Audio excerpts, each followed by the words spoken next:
So tonight we have Dr. Wajeih Aali. He will present tonight fetal hydrops sonographic approach. Dr. Wajeih, he is a consultant of obstetric and gynecology and maternal fetal medicine. Dr. Aali, he is certified MFM consultant. He had his residency training program at King Faisal Specialist Hospital and Research Center in Riyadh. Then he continued his training at University of Ottawa at Canada.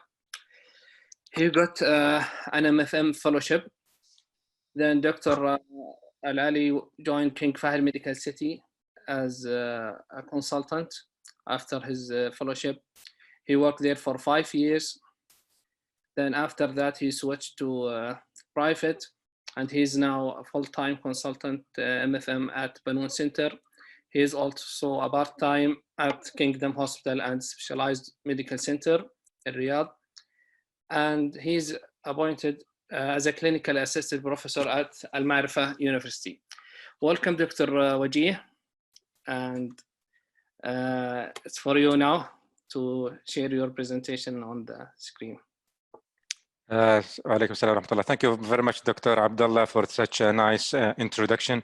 And I hope that you can hear me very well, inshallah, I guess. Yes. My voice is clear, alhamdulillah. First of all, I'd like to extend my gratitude and thanks to Dr. Haytham Badr for his nice initiative to spread the information and spread the knowledge of obstetric gynecology, and I hope, inshallah, that such sharing will not only gonna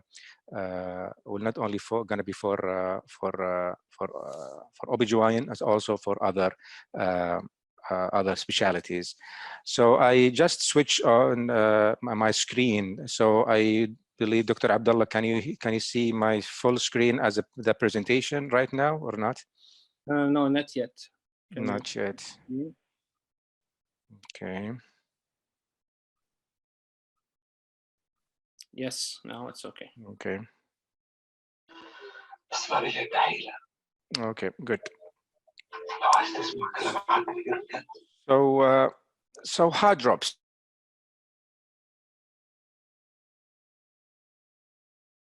Muted now. Okay, guys. Okay, we're okay. I think there is some noise in the background. I don't know where, but yeah, I think it's okay now. So hydrops fetalis. It's one of those topics that whenever we had it in the clinic and trying to see a patient with an hydropic baby, I mean, a chain of thoughts that are going to run, in our mind. And because the workup of for such presentation is quite challenging a little bit, and it might be an overwhelming. Not all the centers can proceed and can provide a full workup. If we provided kind of a textbook full workup for such cases, we will be lucky in almost 60 to 70%, and just above 70% to reach into the etiology of such presentation. That's including the antenatal and the postnatal assessment. I know such topic is kind of a little bit bumpy, so if you're gonna you can write your question, and we will answer your question at the end of the talk. So whenever we say hydrops, so at first, well, I have to declare that I have no conflict of interest to disclose with such thing. So at first, whenever we mention hydrops, I don't know which can come to your mind at first. Is it the ultrasound feature of hydrops, or the feature of a puffy baby, kind of with a very, edematous looking fetus?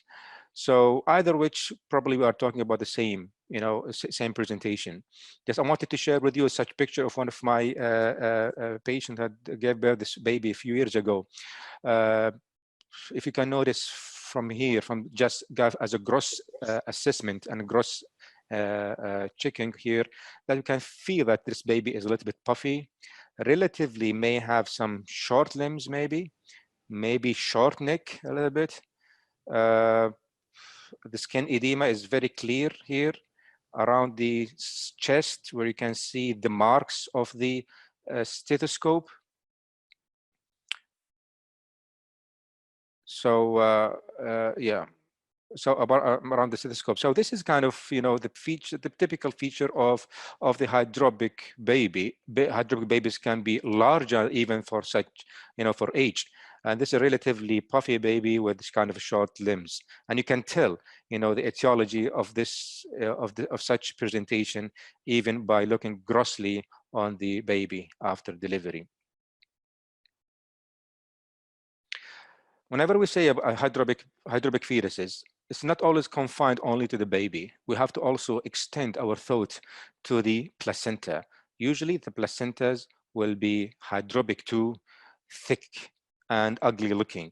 Again, this is the placenta of the same baby that I just showed the picture of a while ago, where you can tell, I mean, how thick the placenta is, and it's quite, edematous also. This is kind of the fetal side, and this is the maternal aspect, where you can see how, edematous the villi are. So delivering such baby also is not easy. Delivering the placenta even also is difficult because of such an edematous looking placenta.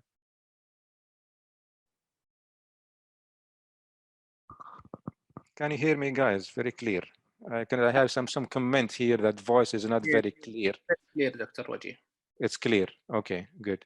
So, okay, excellent. So for those who has some issues with the audio, probably you might need to check your connections. Okay, so let's start now here a little bit with the Hydrops fetalis. And what is the Hydrops fetalis? The Hydrops fetalis, as we know, is an accumulation of fluid in two or more compartment of the extravascular compartment of the fetus. So presence of as usually gonna be either 2 out of 4. It can be either an ascites, pleural effusion, pericardial effusion, or a skin edema. So any 2 out of 4 will be fulfilling the criteria to mention that this is an hydropic fetuses.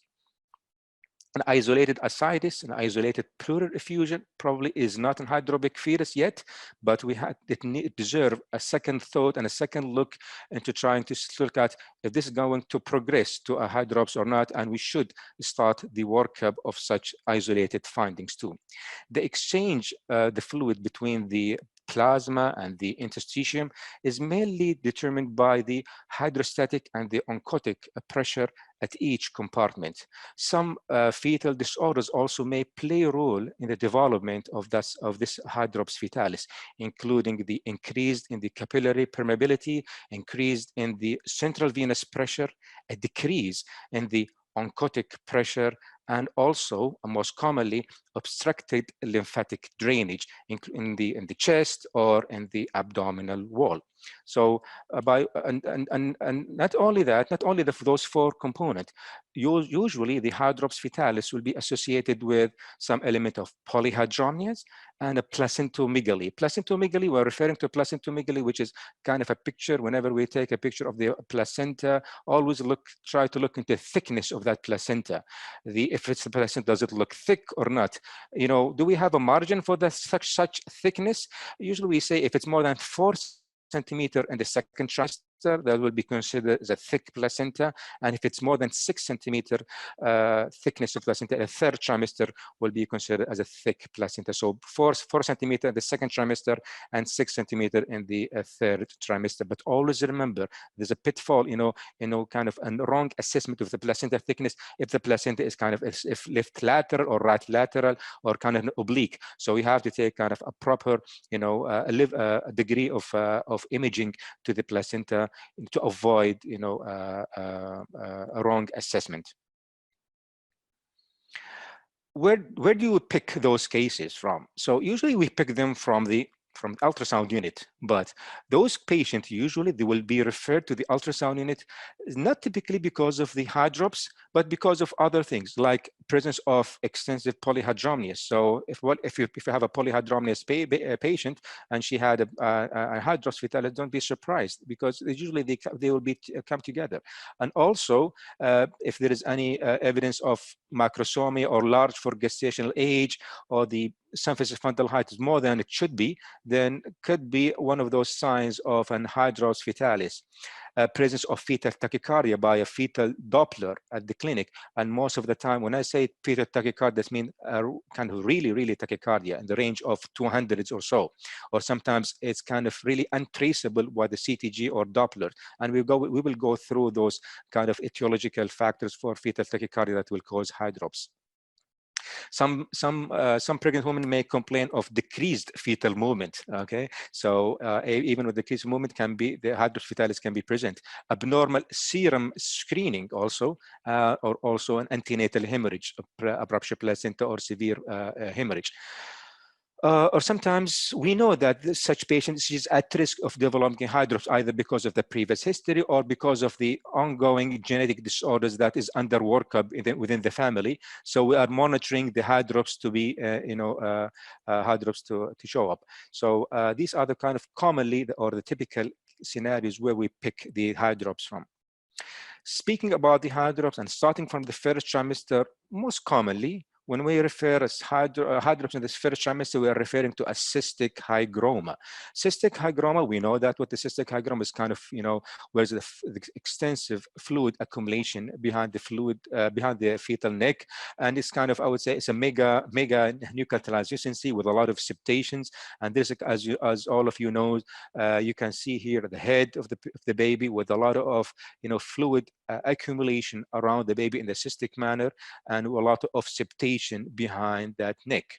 If you go down a little bit, you may find some pleural effusion around the lungs and maybe an ascites.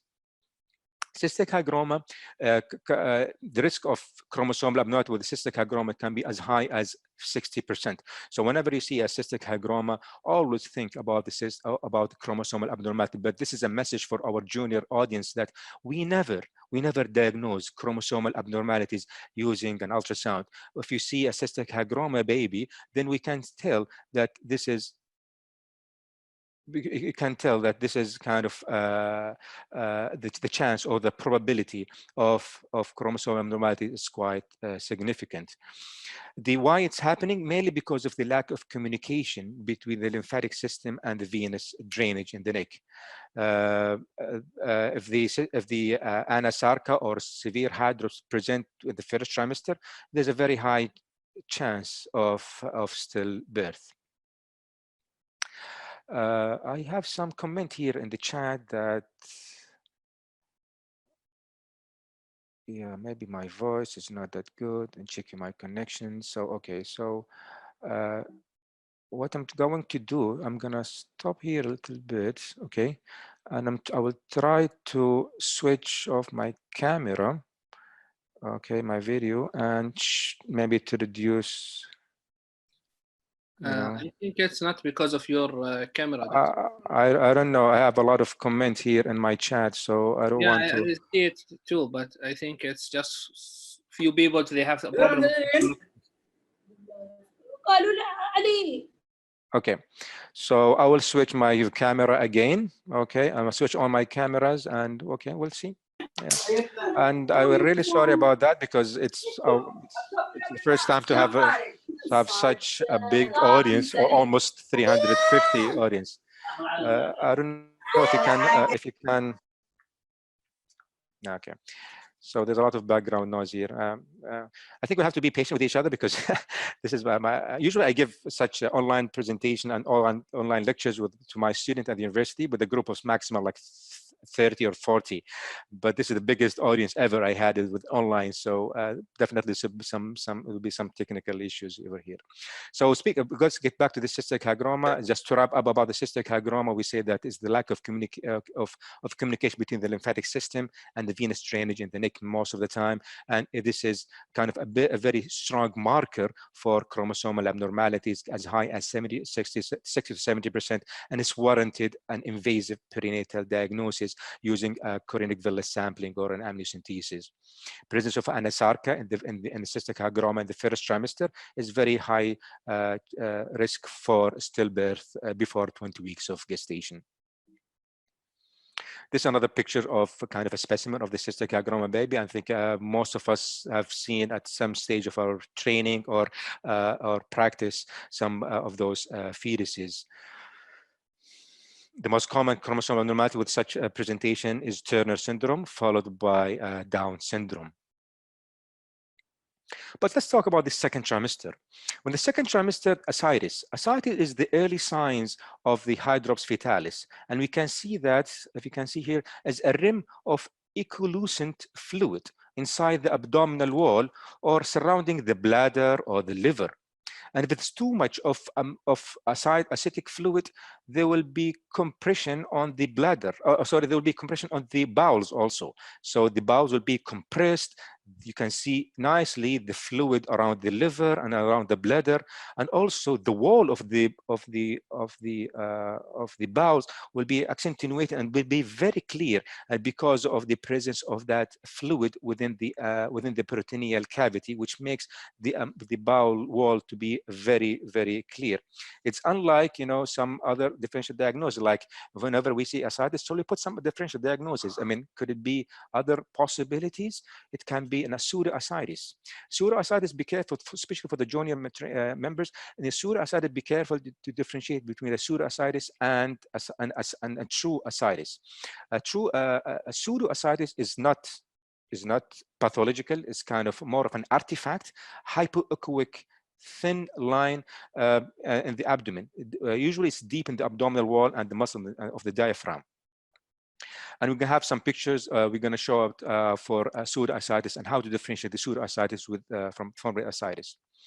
Also, there might be an obstructed or a normal bowel looking. So it can be bowels, as simple as that. So always remember, you have to look, is it a bowel or an ascites?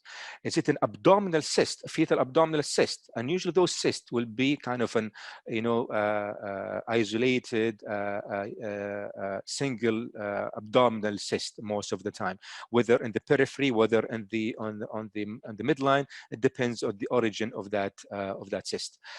Occasionally, sorry, not occasionally, very unlikely that we may have an obstructed urinary system where there is kind of a posterior urethral valve with a mega bladder, okay, mega cystis, and thus there is a bladder rupture and a urinoma within the fetal abdomen that can mimicking the ascites. So they have to be careful about that also.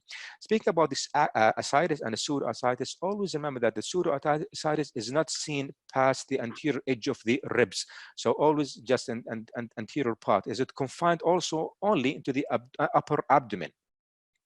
While in the ascites, you can see an hyperechoic outer margin of the umbilical vein or bowels, as we said earlier.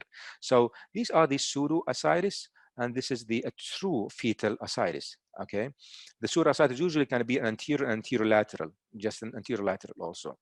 The pseudoascites is not found in the peritoneal recesses, and also does not outline the falciform ligament or the umbilical vein, as we mentioned earlier.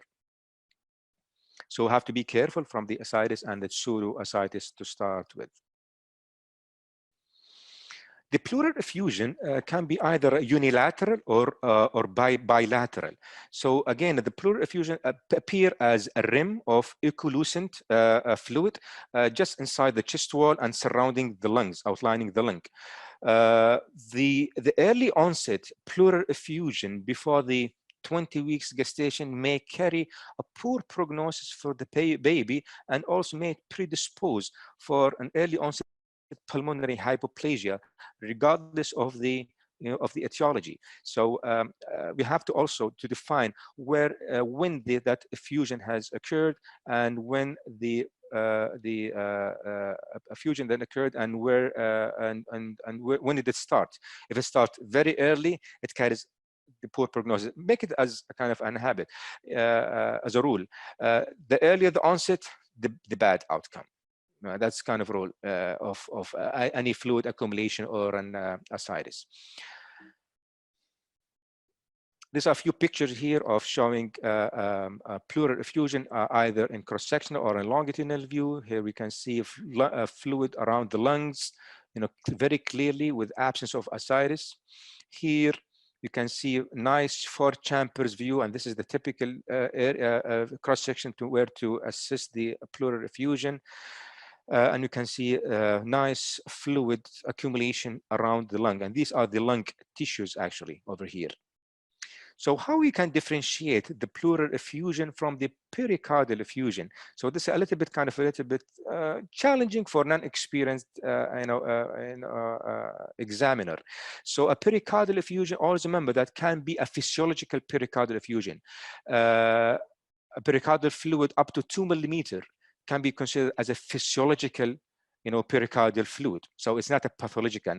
And also remember that whenever we take a measurement or assessment of the pericardial effusion, we have to take it at the 4 chambers view. We shouldn't take it at any view, whatever view. No, we have to take the 4 chambers view and during the systole, where we can see if there is a fluid accumulation around the heart. In severe cases of pericardial effusion, here we can differentiate the pericardial effusion from the pleural effusion by presence of something called a bat wing. And speaking about the bats right now is a little bit sensitive word with such a period of our history. But what I'm trying to say here, if you can imagine with me a little bit such a 4 chambers view, and this black fluid is, if it's really too much of fluid or pericardial effusion in that area, definitely what's going to happen to the lungs, it will not float as in the pericardial effusion, but it will push the lungs backward, which can mimic the bat wings. This is what we can do using the 2D view, where it can demonstrate the pericardial effusion. Another mode of assessment for pericardial effusion is by using the M mode, and M mode is quite sensitive to measure actually to the exact pericardial effusion, and to try to differentiate between the physiological from the pathological fluid around the heart. These are a couple of pictures we can see here, a lot of fluid around within the chest, and also you can differentiate. You can look here. There's a little bit of thick skin, though we haven't spoken about the skin edema yet. But this is kind of a skin edema around the chest wall, and you can see the heart here in the middle of the chest cavity, with very small lung tissues and a lot of fluid around the lungs. So this is a picture of bilateral pleural effusion. In contrast to this one, if you look here, I know probably this picture is not that very clear, but look into the asterisk mark here. This is the heart, and it's quite pushed unilaterally to one of the sides, and most likely they are referring to the push to the right side. And you can see here a lot of fluid accumulating, which is mimicking a unilateral pleural effusion and lungs over here. So this is a case of a unilateral pleural effusion. Most likely was because of the as a chylothorax case. So we have to differentiate between whether it's a unilateral, bilateral pleural effusion, whether is it a pericardial effusion or a pleural effusion. What about the skin edema? Skin edema, unfortunately, this is a late sign of hydrops fetalis. It's not an early sign. This is a late sign, and usually subcutaneous tissue, more than thickness more than 5 millimeter. But always be careful. We should not measure the skin edema at any point. Haphazard. No, we should take the skin and assess the skin thickness at the level of the skull, at the level of the proper biparietal diameter, and then we can check the skin thickness. If it's more than 5 millimeter, then that would be fulfilling the definition of the skin edema. Here, this is another picture. If the head is kind of poorly oriented, or you cannot take a proper alignment for the biparietal diameter, always you can do assess the 4 chambers view and the chest wall, and if you can see a skin thickness around the chest wall, that also can be considered as a skin edema. Skin edema also some of the time it may also having kind of a double shadow at the baby's forehead, but always we go to the scalp edema and the chest wall edema as our landmark for assessing the skin edema. So This is a picture of full-blown hydrops fetalis, probably, where you can see a pleural effusion and ascites over here. So a woman carrying a hydropic fetus may have a large uterine size, a large uterus. So they may also have some decrease in the fetal movement, associated polyhydramnios or so. So whenever we go and scan such babies and such cases, always remember that we have your patient, a pregnant woman lying on the bed. So do not distracted or do not kind of don't have a tunnel vision with the scanning only. Always remember that there is a patient lying on the bed with such a big abdomen, a lot of fluid, and a big baby probably, and definitely it may cause some IVC compression, and she may get nauseated in your room. So always remember that whenever you have such patient, always try to have a good positioning for the patient during the scan by tilting her a little lateral or by putting a wedge on her on her right side to have left lateral tilting to avoid the IVC compression.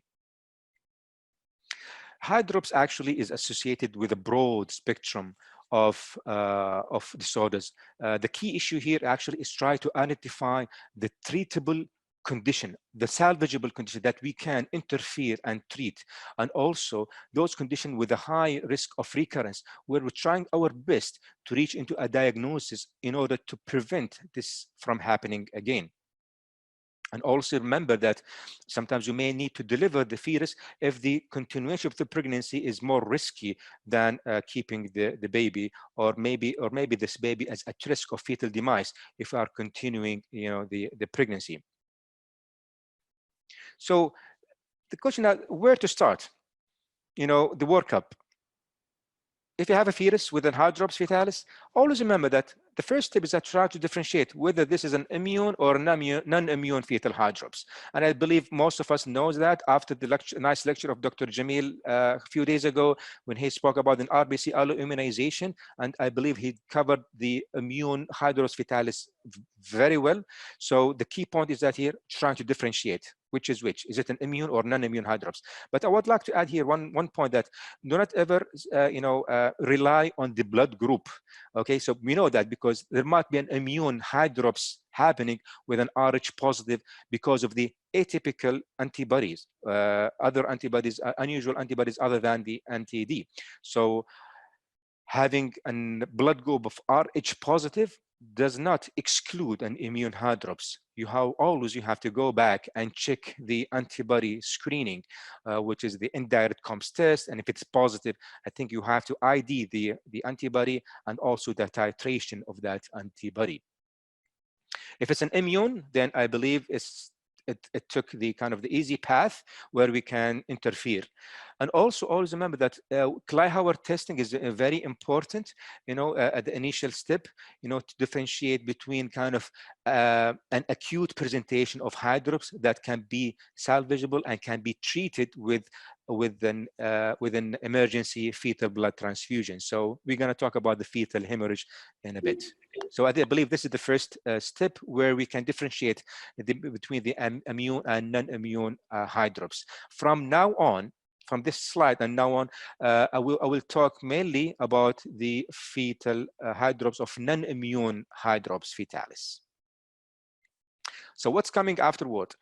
It needs a very detailed sonographic evaluation, a detailed ultrasound for the fetal anomalies. Structural, you have to look into the structure of the baby, particularly the cardiovascular and the thoracic component, GI, and the skeletal system. Those are the kind of the major, but definitely you have to cover the babies from head to toe, doing a level 2 ultrasound or a detailed morphology ultrasound, focusing on the baby. And also we have to look into the umbilical cord, if there's any umbilical cord abnormalities, placental abnormalities, and also the estimation of the amniotic fluid index. As an extension of a detailed ultrasound, I think we have to do a fetal echo to tell us how is the structure of the fetal heart, and how is the function of the fetal heart also. Karyotyping and microarray, it might be warranted if there's any case of structural abnormalities in those cases, and we will go through those scenarios in a bit. So speaking about the causes over here, as I mentioned earlier, 10% of the hydrops fetalis caused by an immune hydrops. And as you said earlier, because of the maternal RBC's early immunization, and we know that why is happening because of the antibodies against the red blood cell of the fetus, okay, which can cause an hemolysis and anemia to the baby. And we know how to pick anemia, fetal anemia, earlier than the hydrops to develop by screening or by doing the middle cerebral artery Doppler. And we know that the severe anemia mainly related because of the high cardiac output failure, and also because of the increased red blood cell production by the spleen. And also there will be some element of portal hypertension because of the hepatic circulatory obstruction secondary to that increased RBC production. So immune hydrops is kind of salvageable and can be treated well, can be treated with the fetal blood sampling and fetal blood transfusion. The challenging part comes with the non-immune fetal hydrops, where it carries between 80 to 90% of all cases of the hydrops fetalis, which means that the non-immune hydrops means that the hydrops in the absence of maternal red cell alloimmunization. So generally speaking, the non-immune hydrops is caused by a failure of interstitial fluid to return into the venous system by various mechanisms, either because of the primary myocardial failure, for example, like in infection processes, for example, high cardiac output, like in anemia or fetal-maternal hemorrhage, for example, a decrease in the colloid oncotic plasma pressure, like in GI origin cases, for example, increased capillary permeability, or even an obstruction of venous or lymphatic flow, like in chromosomal or in cardiac cases. So this kind of has a variety of mechanism by which the hydrops will develop, and all of them depends on the primary etiological factor. This is a nice table. I obtained it from the SMFM guidelines for non-immune fetal hydrops, where it can display the most common causes of non-immune hydrops and with its most probably or most proposed mechanism by which the hydrops have been developed. Looking into that table, we can tell that the cardiovascular abnormalities carries the most common cause of non-immune fetal hydrops, and mainly because of the increase in the central venous pressure. Chromosomal abnormalities come to the second rank with the various mechanisms, either because of associated cardiac abnormalities, or because of there is a lymphatic dysplasia and lymphatic obstructions, or in few cases where there will be some sort of a leukemia of abnormal myelopoiesis and like in Down syndrome. Other causes, like in hematological causes here, we can cause because of the anemia and cardiac output. Infections also, infectious processes, like it happens because of the anemia and also increased capillary permeability. Also, thoracic origin, like in thoracic masses, mainly because of the obstruction, because of the vena cava, or increased intrathoracic pressure and the venous return because of the mass effect of it. 2010 transfusion, we know that why it's happening, because of hypervolemia and increase in the central venous pressure, and so on and so forth. This is quite long, list of etiological factors, and we'll try to go through them briefly. For references, you can go to American Journal of Obstetrics and Gynecology 2015, where you can download these guidelines very easily, and I think it's free of charge too. So let's start with the most common cause of non-immune fetal hydrops, which is the cardiac causes. The cardiac causes, the most common cardiac cause of non-immune fetal hydrops is the cardiac structural abnormalities. And most commonly is the AVSD and the hypoplastic heart syndrome, whether right or left. VSD and ASD also, they can cause fetal hydrops also. To a lesser extent, okay, less commonly, tetralogy of Fallot and persistent PDA is kind of less common cause of the hydrops and as a cardiac origin. Arrhythmias like in supraventricular tachycardia and atrial flutter, these are the two most common cause of hydrops fetalis in the arrhythmia, in arrhythmia, and how we can tell if this is arrhythmic or not. Supraventricular tachycardia, usually the fetal heart rate will be extremely high, and most commonly is the higher range is more than even 200, where you can put the patient on the CTG and sometimes the CTG machine cannot record the fetal heart, or even if you're examining the patient by your Doppler machine in the office, you cannot really tell, you know, the rate, but you can hear that this is quite a very fast rhythm. If you put her under the ultrasound and you play an M mode on her, you can tell this is a supraventricular tachycardia. And supraventricular tachycardia is one of the cases where you can interfere and treat those cases with the medical management, like using anti-arrhythmic medication like digoxin or satolol, which can reverse the atrial, the supraventricular tachycardia. However, hydrops secondary to hydrops secondary to supraventricular tachycardia is kind of a late stage, so the prognosis is not very warranted.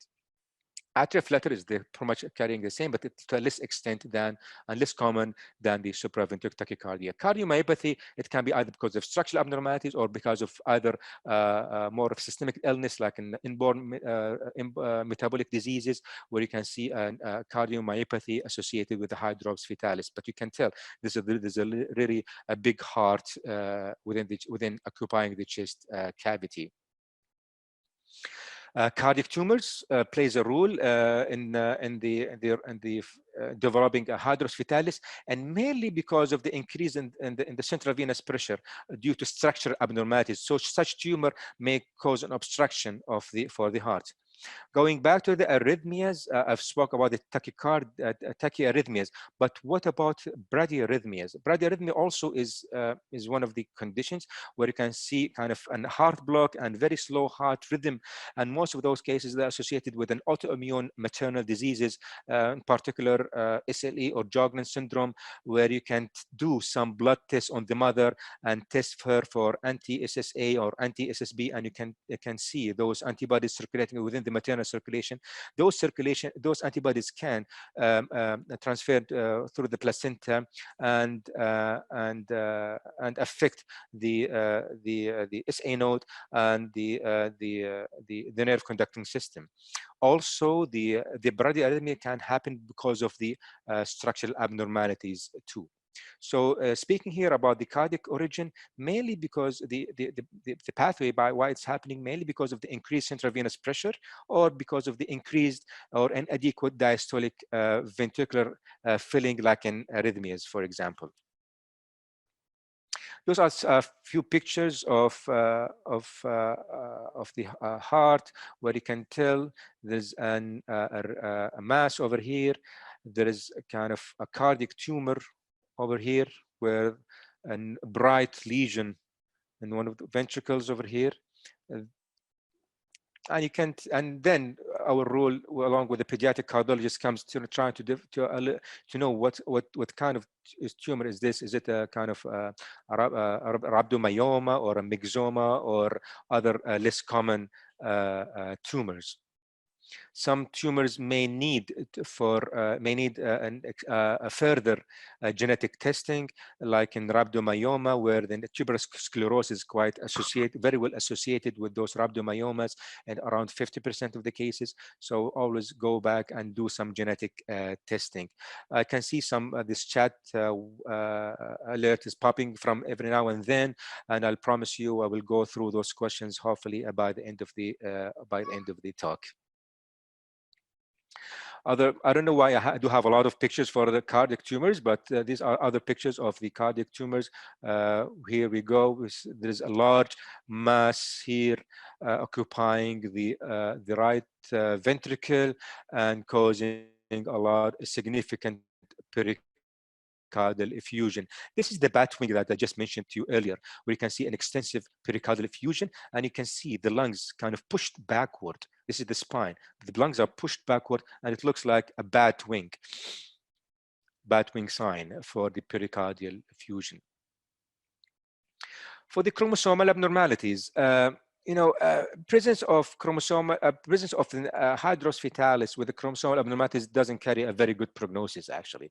And most of the time, if it happens, usually it happens as an early manifestation for such presentation. Most commonly, we are dealing with the Turner syndrome or a Down syndrome. And why there is an hydrops fetalis in those chromosomal abnormalities can be for various reasons. It can be because of the associated cardiovascular malformations, okay, like in AVSD and Down syndrome, for example, or it can be because of the lymphatic obstructions, during the organogenesis. And to a lesser extent, like in 10% of the Down syndrome babies may have myelopoiosis, where it will lead to a transient hydrops fetalis. So if you see some features of suggestive of chromosomal abnormalities, like short femurs, for example, short humerus, advanced maternal age, supported by abnormal maternal serum analyte, always remember that this hydropic baby most likely because of some chromosomal abnormalities.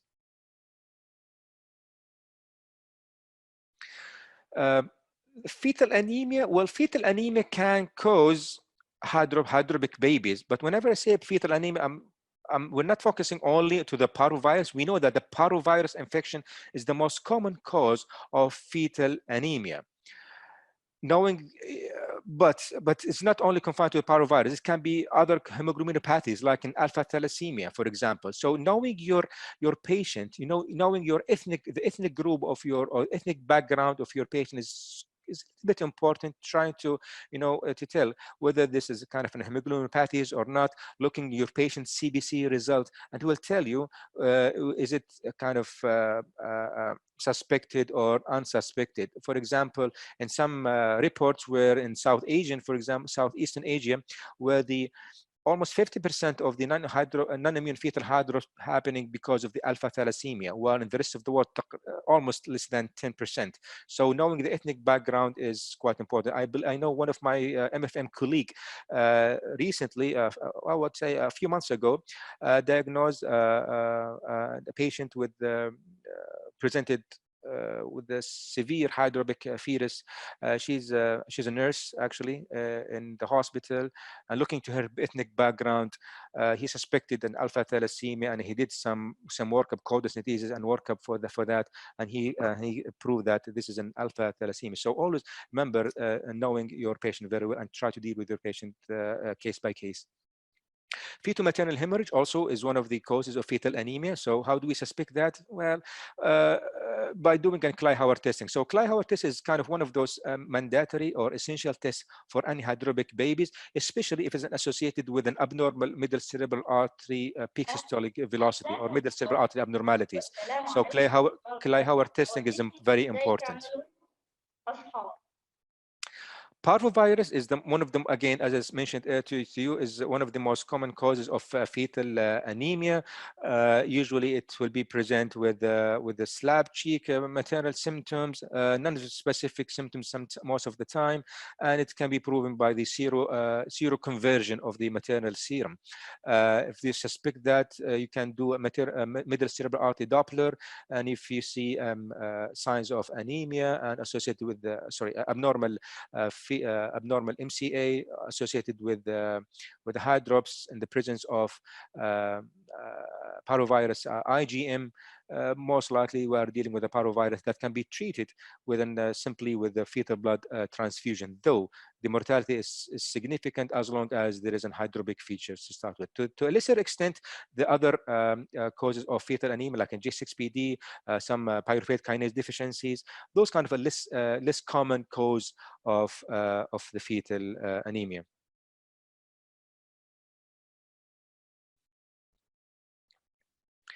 This is a common. We know that. I think most of us, we know what's the what is this? What we're dealing with. So this is a middle cerebral artery where we can sample it and to obtain the to know what's the peak systolic velocity.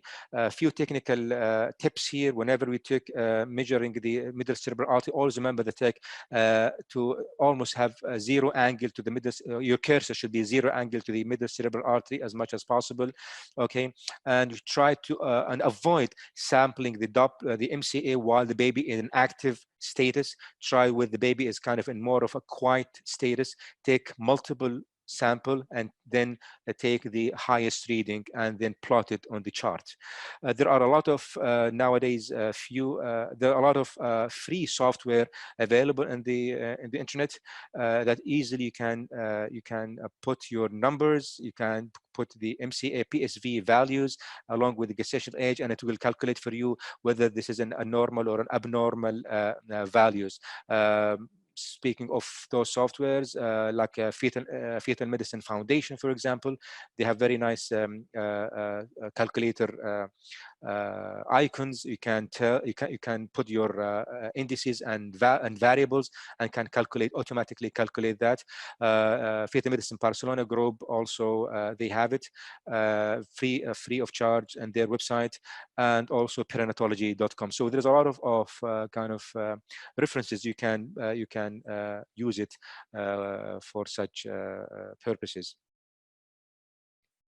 An infection, we just spoke about the parvovirus, as we said here, but always remember that not all the parvovirus infection will proceed to hydrops. Some of them, they may, you know, kind of contained, and they may reverse back without any features of hydrops. So it's kind of self-limiting kind of infection some of the time.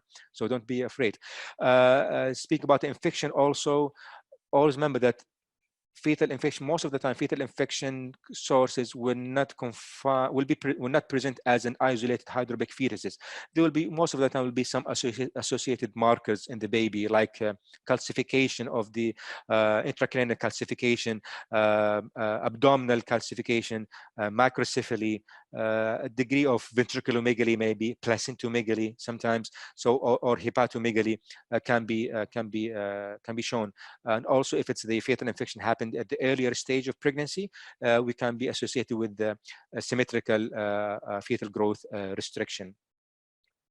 The hydropic features happening in the fetal infection mainly because of the anemia and anoxia, along with the endothelial damage, and subsequently will caused by increased capillary permeability and myocarditis. Other uncommon fetal infection like Coxsackie virus, varicella, RSV may cause also a fetal infection. I remember again one of my hydropic fetuses a year ago. It was presented with hydropic features. There was an evidence of fetal anemia, and we did for her parvovirus, as because of the parvovirus is the most common fetal infection. Apparently tend to be negative for that. Unfortunately, the baby didn't make it postpartum. We did some samples, and we proved that it wasn't infected with the Coxsackie virus, which is not very common, actually, etiology for fetal infection. Speaking about the thoracic abnormalities, whenever we mention about thoracic abnormalities, mainly we are referring to three common causes like congenital pulmonary airway obstruction, like CPAM, or bronchopulmonary sequestration, or a chylothorax. These are the three common. Whether you want to add to that a diaphragmatic hernia, if you want to put it into either as a thoracic abnormality or a GI abnormality, it depends where you're standing. But CPAM, sequestration, and chylothorax is the most common causes, thoracic causes of hydrops fetalis, and mainly because of the mass effect. Such a mass effect, it will of such CPAM and bronchopulmonary sequestration will cause large pleural effusion and medicinal shift, and then eventually impaired venous return and high cardiac output failure. Occasionally, it will be associated with esophageal compression because of the mass effect, which can lead to a polyhydramnias also. I believe we will have a dedicated talk about the echogenic lung masses sometime in June, inshallah. So stay tuned with that lecture, inshallah. So these are a couple of pictures of the echogenic lung masses. Looking here at this picture on the right side of the screen, where you can see a 4 chambers heart. Structurally looks fine, but the axis is abnormal and the position of the heart is not really, it's a little bit, it looks like a little bit pushed on the side. And if you look deeper here on the lung tissues, you can see a normal echogenicity of the lung here on the right side compared to a bright, larger mass on the left side associated with a large mass here, echogenic, anechoic cystic structure within that mass. So most likely here I'm dealing with a CPAM, or in particular a macrocytic CPAM. Here on the other picture here, we can see again a nice 4 chambers view along with a nice looking lung, but it's quite compressed. Nice looking echogenicity, I mean, but it's quite compressed on the right side, and a larger echogenic left side with no apparent kind of cystic here. So this is kind of a microcystic CPAM. Whether it's a macro or microcystic, in the absence of hydrops, doesn't need any further intervention. But if there is any hydropic changes associated with such lung mass, I think it needs an intervention. And such an intervention depends whether it's a macrocystic or a microcystic. If it's a macrocystic associated with hydrops, the best intervention would be shunting. Put a shunt over here, and it may help in reducing the risk, reducing the mass, and also reduce the degree of hydrops. If it is a microcystic with no clear dominant follicle or a dominant cyst, then with development of hydrops, most likely it needs a kind of a medical intervention with a steroid, commonly either betamethasone or dexamethasone. This is another picture over here. We can display some echogenic masses here, and those echogenic masses mainly has some major feeding vessels. This is the way we can differentiate between the CPAM and the sequestration. So this is the case of sequestration, where we could have outlined a feeding vessels. So such patient, if there is no hydrops, you need just monitoring with a serial follow-up in the OPD. But if there's a hydrops start to show up here, in those cases, it may need a fetal therapy in the form either of most likely is RFA, radiofrequency ablation of the feeding vessel, or a laser ablation of the feeding vessel. The most common cause of the isolated effusion mainly is a chylothorax. So a chylothorax is caused by lymphatic obstruction mainly.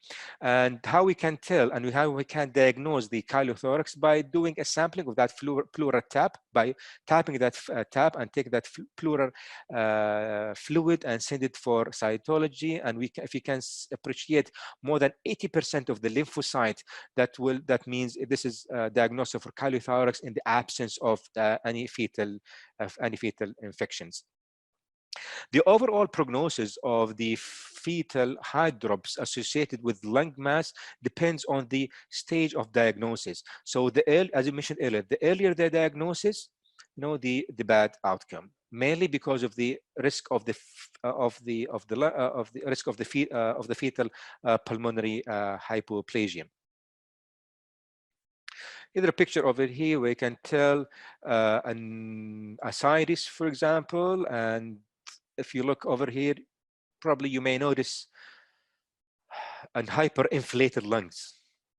Hyperinflated lungs, I mean, it's an echogenic lung, which can cause an hydropic features, mainly because of the increase in the thoracic pressure, and also because of the decrease in the venous return, and also cardiac tamponading. A week ago, I had a patient came to my clinic. She was referred for one of the secondary hospitals, saying that she is a case of an RBC alloimmunization. When I had her, yes, she was Rh negative, but she was clear. There was no antibody circulating at all. We did for her an indirect comp stain. It was negative for her. There was no antibody circulating at all. We did for her a detailed ultrasound, and yes, there was an isolated ascites. But what was striking actually is in hyperinflated lungs. The lungs is too big with the centrally located heart, as you can see over here. Centrally located heart in the middle, compressed heart, which can mimic the picture of congenital high upper airway obstruction, which can cause ascites and hydropic features. So such patient, we were monitoring her until last week when she started to have some signs and symptoms of preeclampsia. So is it common for a mother, to have a preeclampsia with the hydrops fetalis? Some of you may know the answer. So if you don't know it, that's fine. We'll talk about it at the end of the lecture. Whether is it common to have a preeclampsia or not for such patients. Yes, I can see some correct answers, right. This is a chylothorax where we can see an isolated, a unilateral pleural effusion, heart is got pushed to the side, and small, very small lungs tissues over here floating, as you can see over here. This is a chylothorax, and how we can tell that by doing a pleural tap, and we can get more than 80% of the lymphocyte from the pleural tap of that specimen. Shunting in those cases it may alleviate the increased intrathoracic pressure, and also it may reduce the risk of pulmonary hypoplasia, and also may reduce the venous and lymphatic obstruction, and may allow the hydrops to resolve. So if you have such big thing, so shunting is kind of one of the options of management. So refer her to the maternal fetal medicine for possible shunts placement. GI abnormalities. It's not very common to have a GI abnormality. The most common cause of the GI abnormalities here, I believe, is diaphragmatic hernia. I outline here. I tried to list. I listed the diaphragmatic hernia as a GI origin of the cause. We know that diaphragmatic hernia, there will be some diaphragmatic defect, and with the bowels and the stomach can get into the chest and have some pulmonary hypoplasia and mechanical compression to the mediastinum and decrease in the venous return, and all this pressure effect, which can cause hydrops fetalis too. So always remember that diaphragmatic hernia is one of those structural abnormalities that can cause hydropic fetuses. If you have a diaphragmatic hernia patient on board in your clinic, I believe such cases has to be referred by the MFM group. If you are within the MFM group, monitoring the hydrops is one of the points that needs to be monitored throughout the period of the antenatal period. Other uncommon causes of GI abnormality, like midgut volvulus, GI obstruction, like jejunal atresia, malrotation kind of thing. Other thing is can cause hydrops fetalis, and mainly because of the decrease in the colloid osmotic pressure due to protein loss, which can cause decrease in the oncotic osmotic pressure here in the GI abnormalities. These are a couple of pictures of the diaphragmatic hernia. I try to pick a little bit challenging pictures where you can see here heart over here, quite shifted extremely to the right side, and you can see a stomach bubble over here and busy chest with a large fetal bowels over here and squished lung tissues. So this is a picture of pericardial diaphragmatic hernia. Yes, there is no pericardial effusion yet, but you have to be aware of that of development of the pericardial effusion or pleural effusion in those cases. This is a case of midgul's of malrotation, verbal sign, and it can be associated with also with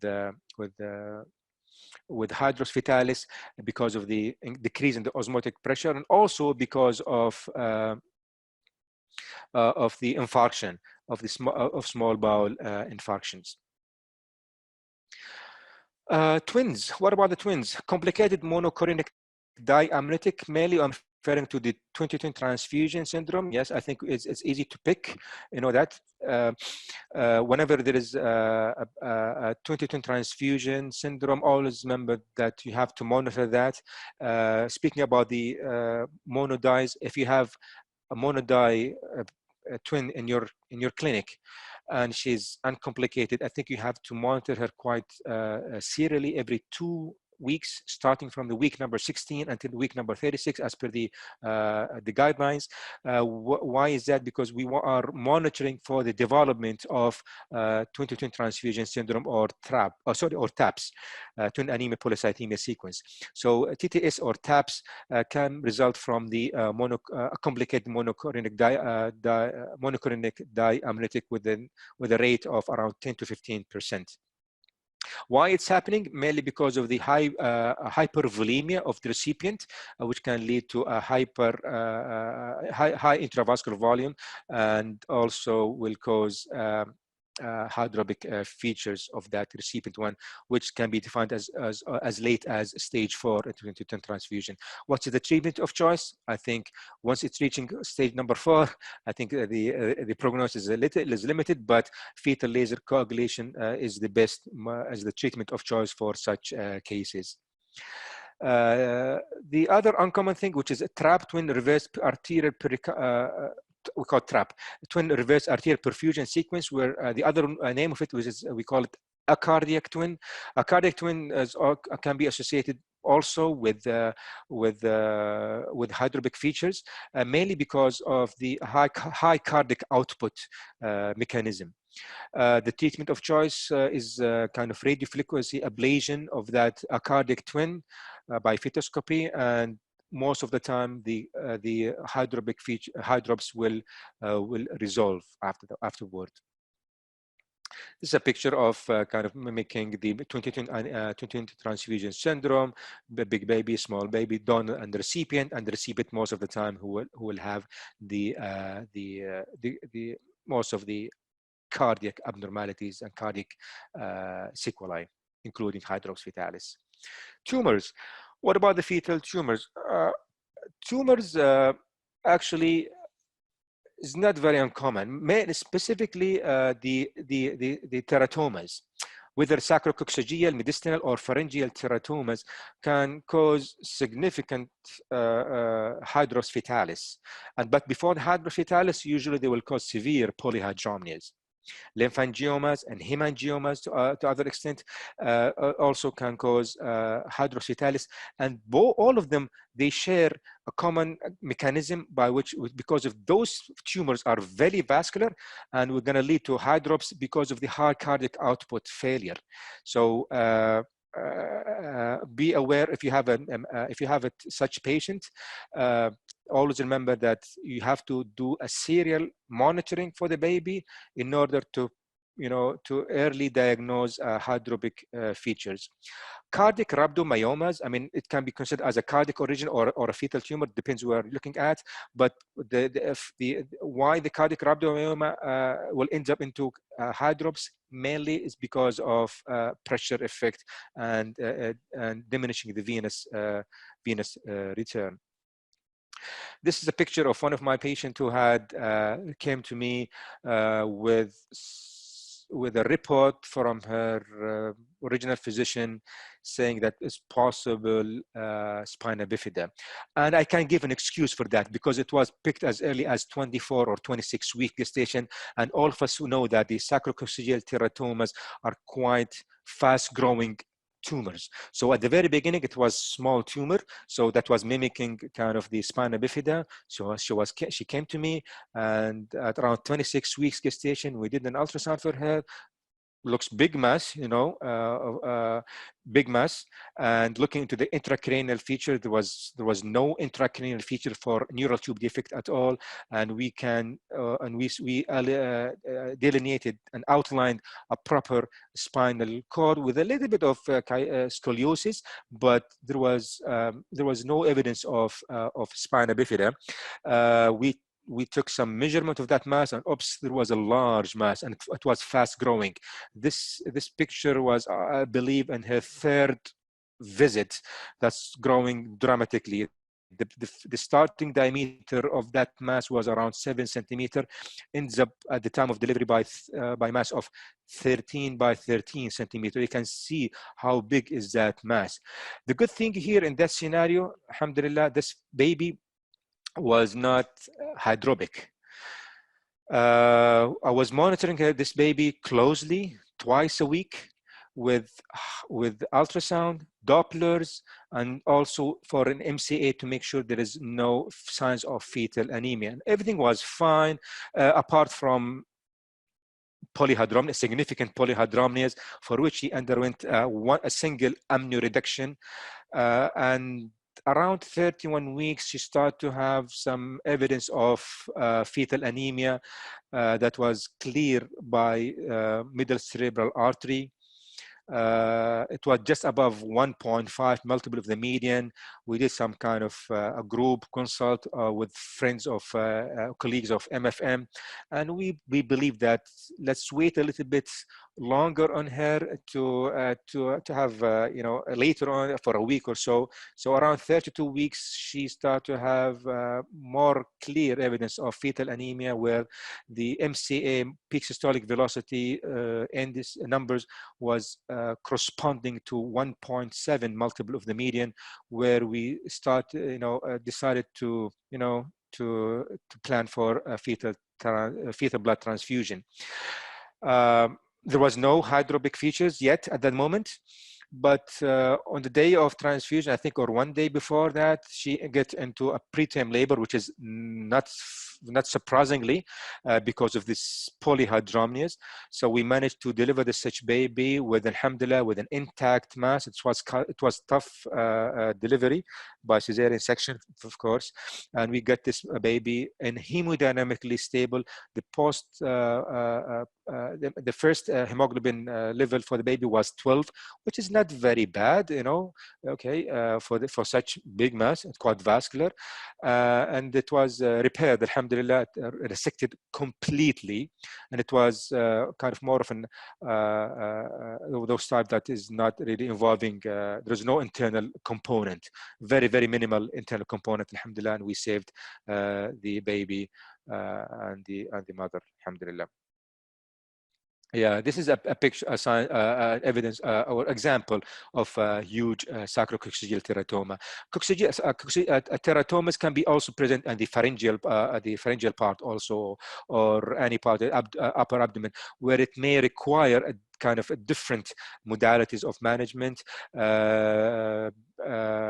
Especially if it's hydropic features, hydropic baby during delivery may need an exit procedure. So we have to have a proper team for such intervention. If you don't have that facility, it'd be safer for you to transfer such baby to a higher center where an exit procedure facility is available, and in ICU pediatric surgery, MFM services are available. Let's switch now to a placental and cord lesion, which is not very common, okay? The commonest one is the chorioangioma. Chorioangioma carries the most common cause of the hydropic features, and mainly is because of the high cardiac output also that result from the AV shunting.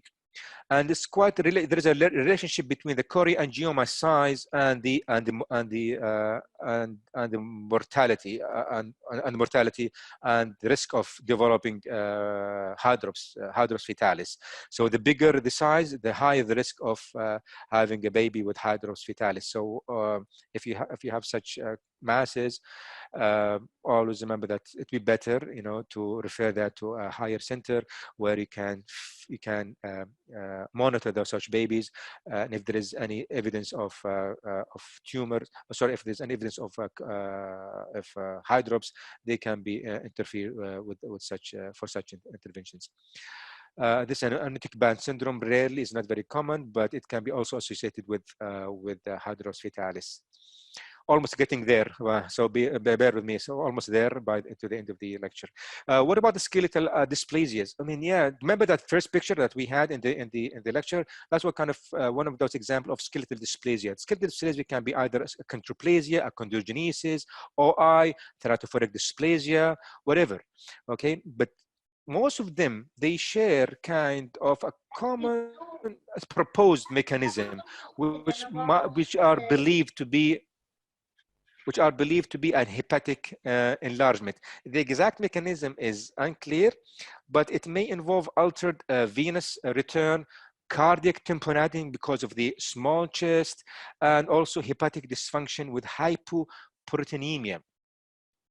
So, which can lead to a hepatic enlargement and increase also in the intrahepatic proliferation of the red blood cell and blood cell to compensate for small volume of the bone marrow.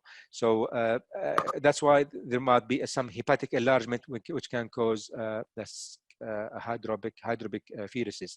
Look here in those pictures where you can see a frontal pulsing. Which is one of the features of the skeletal dysplasia. This kind of classic teaching, frontal pulsing and skeletal dysplasia. Here in this picture, you can tell easily there is a skin edema. This is a cross section through the chest.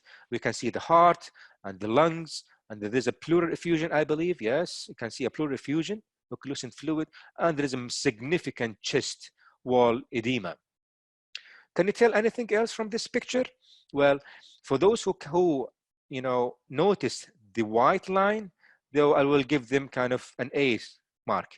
So look into that white line. This white line is actually representing the fetal rib. So those are kind of small ribs. Okay, so small ribs is kind of one of those skeletal dysplasia presentation. Usually the ribs should be, ends a little bit anterior, more anterior rather than on the side. So these are the kind of, by looking here, I can tell this is kind of more of a skeletal dysplasia origin of hydropic features. Another picture over here, I think this is one of my patients. Nice 4 chambers view over here. Quite small chest and small baby, yeah, early presentation. It's quite significant, thick and thick skin edema around the chest wall. And also, again, look here at the bone and the ribs. You can tell that the rib is very small and leads into kind of a small chest area, and those usually associated with the cardiomegaly and will result into a pulmonary hypoplasia, as one of the audience has mentioned just now, and this is very true. Look here into another picture. You can tell, if there is a thanatophoric dysplasia or skeletal dysplasia, you can tell this is kind of a skeletal origin. Bell-shaped chest, very small chest, and a big abdomen, and not a big abdomen. It's relatively average size abdomen, but also relatively big because of the hepatomegaly, as mentioned earlier, and the small chest because of that skeletal dysplasia. If this fetus has a hydropic features, I believe it will be easy to pick up the cause of such hydropic features because of that skeletal manifestations. Looking into that head and the skull, I believe this is kind of easy spotter, cloverleaf head of the fetus, which can present one of the types of the thanatophoric dysplasia. It can be associated also with hydropic features or hydropic baby. So that's why it brings us back to you have to do a meticulous ultrasound examination, trying to reach why this baby is hydropic. One of the last causes of hydropic features is an inborn error of metabolism. Mainly specifically talk about the lysosomal storage diseases like a mucopolysaccharidosis or Gaucher disease, Niemann-Pick syndrome. The inborn error of metabolism comprises a heterogeneous group of autosomal recessive disorders. So that's why those patients, we need to identify them, and we have to get into the etiology and try to reach into a genetic diagnosis, because the risk of recurrence of such thing is as high as 25%. So we have to do a lot of workup for such fetuses. The pathogenesis of the hydrops on those cases mainly related to the congestion of the abdominal viscera from accumulation of the metabolite because of the lack of those enzymes, leading to hepatitis and other organ damage also.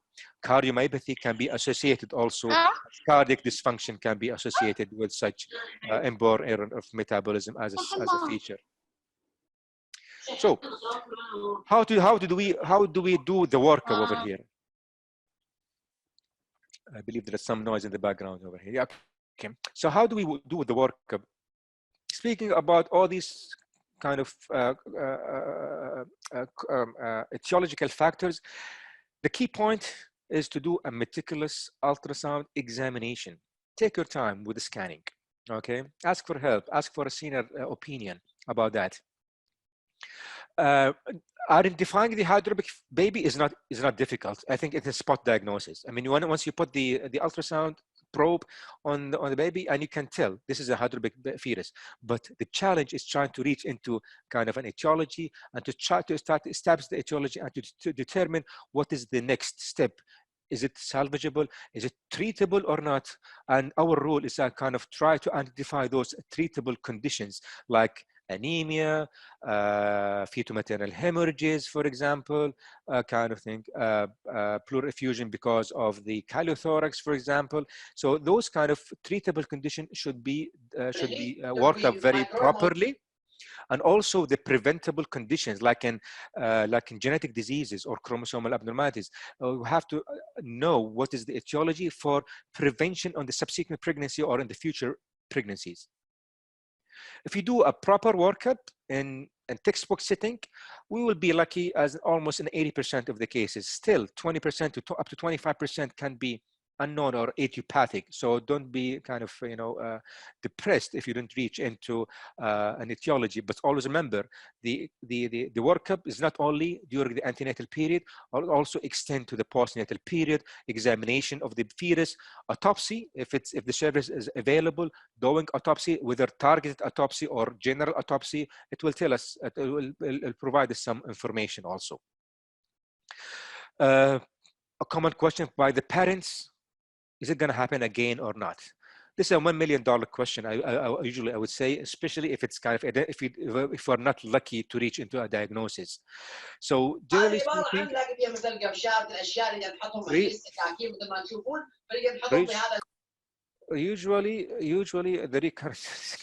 usually the recurrent risk depends on the etiology. So infections, fetal abnormalities, most of the time there will be no increased risk of recurrence. But in cases of trisomies, well, the risk is a little bit higher, okay, but it's not very high. However, if the case is because of RBC alloimmunization, the risk is significantly high, as we know. Metabolic disorders, because if they are, most of the time they are autosomal recessive, so there's a risk of recurrence up to 25%. So the risk of recurrence depends on the exact etiology. The prognosis of this baby depends mainly on the etiology, depends on the gestational age at onset and the gestational age at delivery, whether there is a pleural effusion present at the time of delivery or not, which can worsen the condition of the lungs and worsening the pulmonary hypoplasia. Associated overall perinatal mortality rate up to 50% if in some cases, and even the mortality can be extended in the neonatal period also. Unfortunately, despite of all these advances in the fetal diagnosis and therapy, the mortality hasn't changed substantially in the recent period. This is kind of a workup algorithm for non-immune fetal hydrops. I got it from the SMFM guidelines, and it can tell you how you can walk through the case. And if you can walk through that algorithm very quickly, we identify the hydropic features over here, taking maternal history, family history. And what I do actually, I'm trying to know what's her antibody status here, to know, to tell me, is it an immune or non-immune hydrop from very, very beginning. I do ultrasound. If it's a structurally normal fetus and there is no arrhythmia, then let's think about an infection. It can be an infection or it can be other reasons, okay? So I'll do MCA Doppler to see if there is any features of anemia, then I'll treat her as an anemic fetus, regardless of the etiology. It can be uncommon infections, you know, parvovirus, Coxsackie, whatever, okay?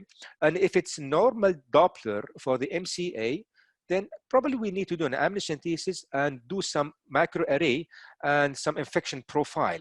And if there is a high chance of genetic disease and there is a high degree of consanguinity and the family pedigree suggestive of genetic disease, you may run some panels for lysosomal enzyme testing to test for this baby. Does this baby has some storage disease or not?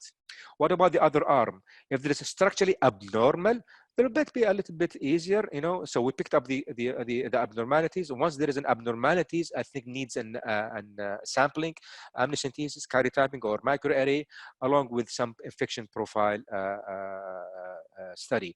So these kind of the major algorithm where we can tell where you can go through them. I just put this table at the very end. I got this table from Fetal Medicine Foundation textbook of fetal anomalies by Prof. Kypros Nicolaides, where you can outline here the feature, the causative or the etiology, and along with some examples of the condition that can be associated with hydropic features. We'll go through them very quickly. For example, here in anemia, if it's an anemia, it can be immunization, can be parvovirus, can be alpha thalassemia, cytomegalovirus, hemorrhage. Infections, we said CMV, parvovirus, whatever. Chromosomes, mainly talk about the Turner, trisomy 21, and so on and so forth. So I think we reach into a conclusion to our lung, and I think I'm ready for question. So we'll go through your question, mashallah. I have very long list of questions over here. We will go through them from in chronological order. So okay, if you can bear with me, and we'll go through the questions. But did you solve audio problem? Okay, at the beginning was audio issues. Yes, I think this lecture will be downloaded in the YouTube by Dr. Haitham Badr and Dr. Abdullah Shahri.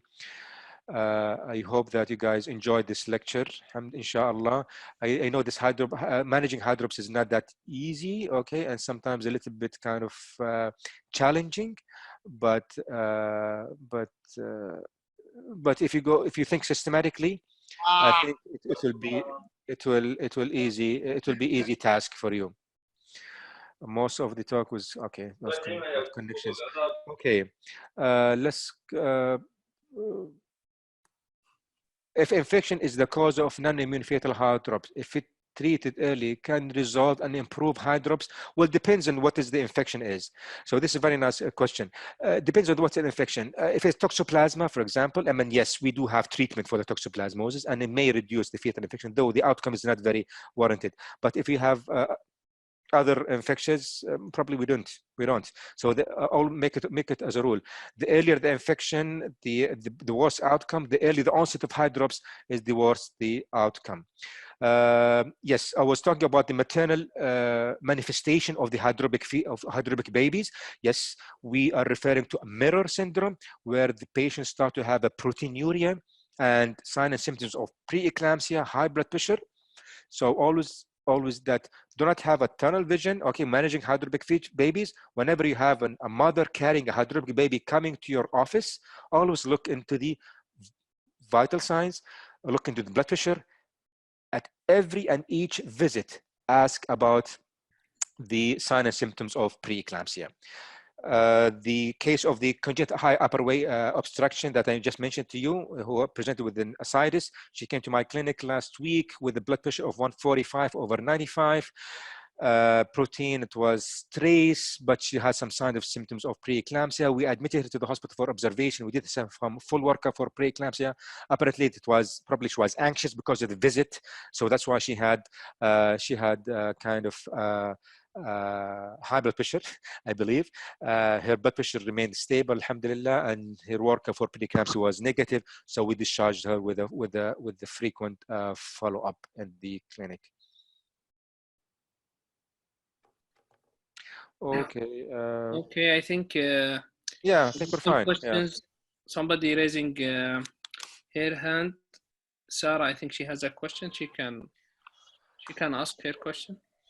Okay, there is a question by Dr. Fatma Zahir. What is the earliest ultrasound of hydros fetalis? It is ascites.